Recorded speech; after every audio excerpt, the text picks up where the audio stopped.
So after a month-long campaign to dismantle the police force, sparked by this tweet from Minneapolis Council President, member Lisa Bender. Remember this back in June? She wrote, "Yes, we are going to dismantle the Minneapolis Police Department and replace it with a transformative new model of public safety."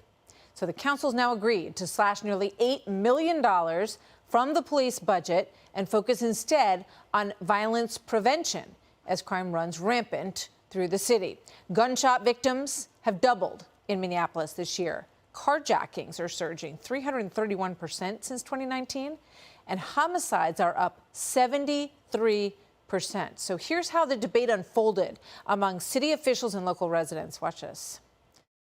In my experience, more police do not equal safer communities. Police do prevent crime.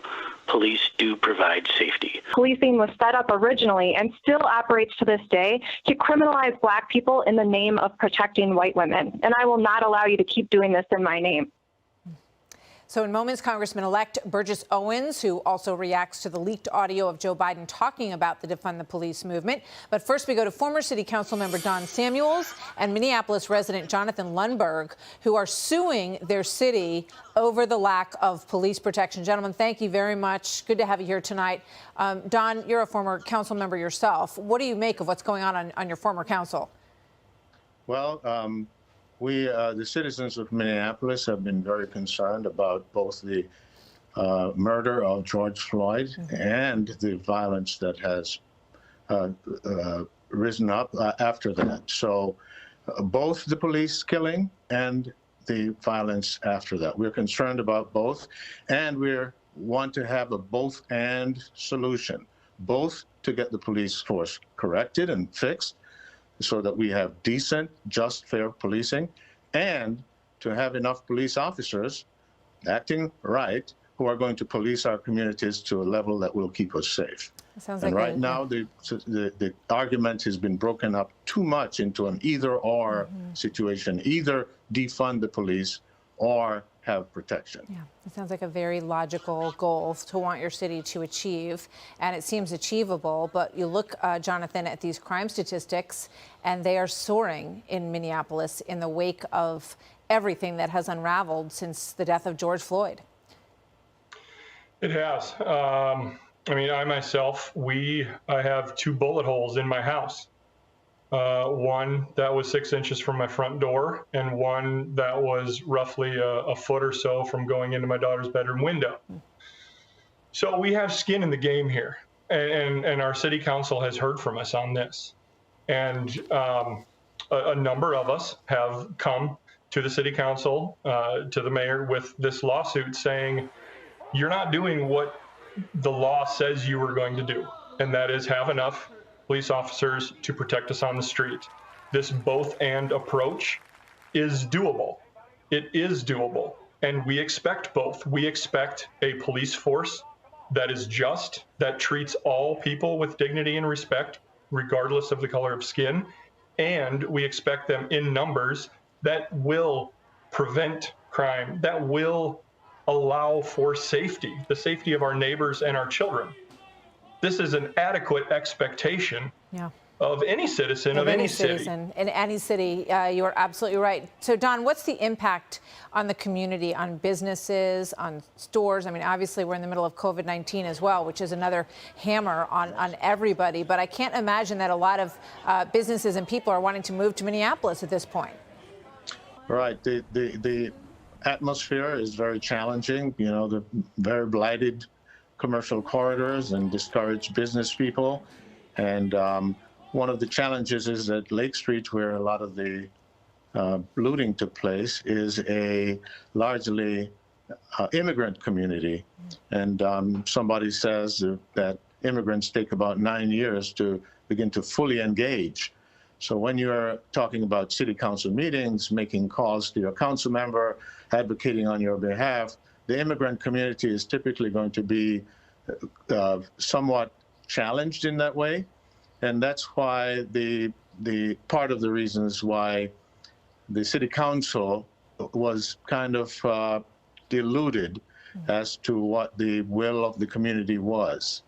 In addition, the rest of the community was not as organized as the protesting advocacy community, but slowly we did get organized. And actually, the changes in the budget were almost like moving the cards around, because even though $8 million or so was taken out of the budget, $11.4 million was added back in a reserve fund for the chief to get $5 million for overtime and $6.7 million for to recruit classes. So the will of the community prevailed, and those adjustments were made at the last minute. Thank you, gentlemen. Thank you very much, Don Samuels. Thank you, Jonathan Lundberg.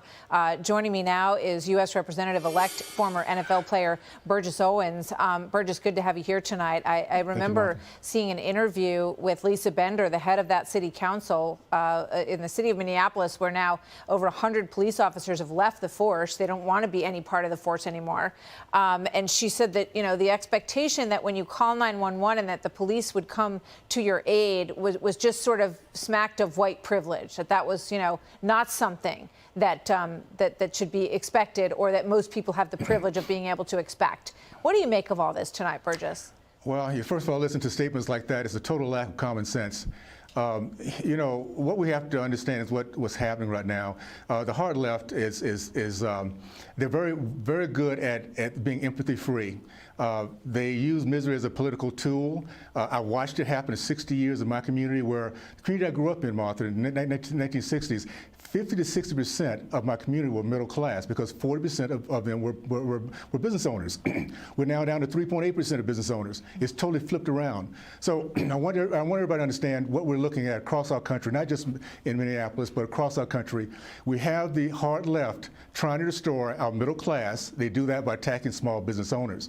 So it makes no sense, the things they're doing right now. There's no science behind the lockdowns. What Americans want, very simply, is freedom and security. What they want for us is riots and lockdowns. They're totally different ways of going at it. One is the American way, the other one is the way of the hard left. We need to understand what we're up against. So speaking of this movement, which definitely had an impact on the election, here's Joe Biden recognizing that in this audio that was leaked today. Let's listen to it, and I'll get your thoughts on it on the other side. They've already labeled us as being defund the police. Anything we put forward in terms of the organizational structure to change policing, which I promise you will occur, promise you. Just think to yourself and give me advice whether we should do that before January 5th, because that's how they beat the living hell out of us across the country, saying that we're talking about defunding the police. We're not. We're talking about holding them accountable. What do you think about that, sir? That's interesting how they like to change the narrative. Don't believe your lying ears. No, they want to defund the police. They want to put pigs in a blanket.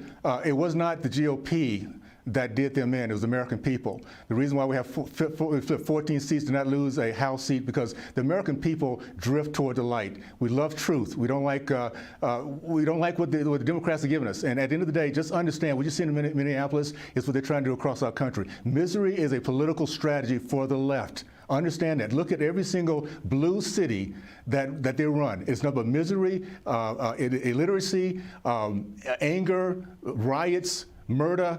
It's always Democratic cities. We don't want that for the rest of our country, my friends. Let's wake up and let's make sure we turn against this dark abyss of socialism. Congressman-elect Burgess Owens, Salt Lake City, Utah. Thank you, sir. Good to see you tonight. Thank you, Martha.